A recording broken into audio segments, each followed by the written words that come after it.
অসুস্থ থাকলে বোঝা যায় সুস্থতা যে কত বড় নিয়ামত। অসুস্থতাও আল্লাহর দেওয়া বিশেষ একটা নিয়ামত।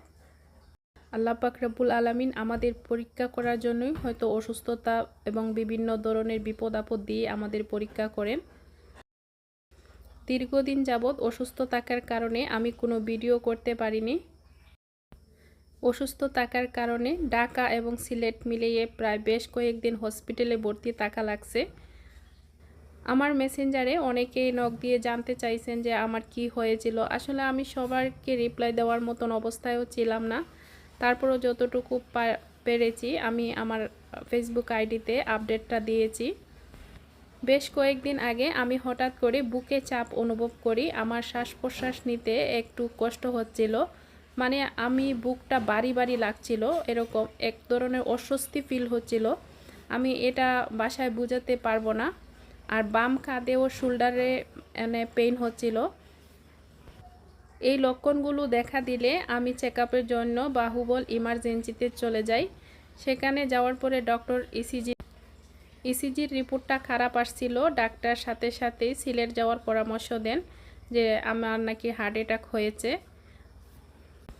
আসলে হার্ট অ্যাটাকটা কীভাবে হয় ওই রকম আমার কোনো ধরনের ধারণা বা কোনো ধরনের অভিজ্ঞতাই ছিল না। আমি সামান্য বুকে চাপ নিয়েই হসপিটালে গিয়েছিলাম। ডাক্তারের পরামর্শ অনুযায়ী 10-15 মিনিটের ভিতরেই আমরা সিলেটে চলে যাই। সিলেট ইবনে সিনা যাওয়ার পরে আমাকে সাথে সাথে সিসি রুমে ভর্তি রাখেন প্রায় 24 ঘন্টা। 24 ঘন্টা পরে একটু স্বাভাবিক হলে নর্মাল কেবিনে দেন। সব মিলিয়ে আমি প্রায় 4 দিনের মতো ইবনে সিনাতে ভর্তি ছিলাম। হসপিটাল থেকে বাসায় আসার পরেও সুস্থতা ফিল করিনি। তারপরে উন্নত চিকিৎসার জন্য ঢাকা হার্ট ফাউন্ডেশনে চলে যাই। সেখানে গিয়ে আরও 3 থেকে 4 দিনের মতো হসপিটালে ভর্তি থাকা লাগে। ডাক্তার দেখানো, হসপিটালে থাকা, সব মিলিয়ে প্রায় 5 দিনের মতো এই ঢাকাতেই ছিলাম। কারণ এখানে আমার এনজিওগ্রাম করা হয়েছিল। এনজিওগ্রামটা হলো হার্টের একটা পরীক্ষা। যারা করিয়েছেন তারা অবশ্যই এটা জানেন। আলহামদুলিল্লাহ আমার এনজিওগ্রামের রিপোর্টটা মোটামুটি ভালোই আসছে। বড় ধরনের কোনো ব্লক নাই। ডাক্তার প্রথমে ধারণা করেছিলেন যে ব্লক আছে, রিং পরাতে হবে, এরকম কিছু। যাই হোক রিপোর্টটা ভালোই আসছে। ব্লক আছে, মানে এখনও আছে, তাও ছোট ছোট ব্লক। এগুলা কিন্তু দীর্ঘদিন চিকিৎসা নেওয়ার পরে ইনশাল্লাহ আস্তে আস্তে সেরে যেতে পারে যদি আল্লাহর হুকুম হয়, যদি আল্লাহ দয়া করেন। ছোট ছোট ব্লক থাকার কারণে আমার শরীরে বিভিন্ন জায়গায় ব্যথা হয় এবং বুকে চাপ অনুভব হয়। এগুলা নিয়েই আসি আলহামদুলিল্লাহ মোটামুটি সুস্থর দিকে। আমার এই অসুস্থতায় আমার ভাইয়েরা অনেক সাপোর্ট করেছেন। ওরা পাশে না থাকলে হয়তো বা আমি এগুলা কিভাবে যে কি হতো আমি বুঝে উঠতে পারি নাই। আমাকে সিলেট নিয়ে যাওয়ার সাথে সাথে আমার একটা ছোট ভাই কাতার থেকেই চলে আসছে আমার হার্ট অ্যাটাক শুনে। আমার এই ছোট ছোট ভাইগুলো আমার সব সময় বিপদে আমার পাশেই থাকে।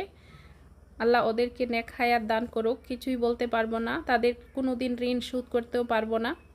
ওরা আমার জন্য অনেক করে, আমার বিপদে ওরা ঝাঁপিয়ে পড়ে। সম্পর্কে যদিও আমরা চাচাতো ভাই বোন হয়ে থাকি না কেন, আমাদের চলাফেরা বোঝাই যাবে না যে আমরা চাচাতো ভাই বোন, বা আমি কখনো তাদেরকে মনে করি না যে আমরা চাচাতো ভাই বোন। আমি সব সময় মনে করি যে আমরা এক মায়ের পেটের সন্তান। ওদের আমার প্রতি আলাদা একটা টান থাকে। আমার যে কোনো বিপদ আপদে যে যেখানেই থাকুক না কেন তারা ঝাঁপিয়ে পড়ে। আলহামদুলিল্লাহ এদিকে আমি খুব লাকি পারসন। হসপিটাল থেকে বাসায় এসে আমার এই টুকটাক রান্নাবাড়া করছি। এখনও পুরোপুরি সুস্থ হতে পারিনি। দোয়া করবেন আল্লাহ পাক যেন আমাকে সুস্থ রাখেন। আর আপনারাও ভালো থাকবেন, সুস্থ থাকবেন। আজকের মতো ভিডিওটি এখানেই শেষ করছি। আল্লাহ হাফিজ।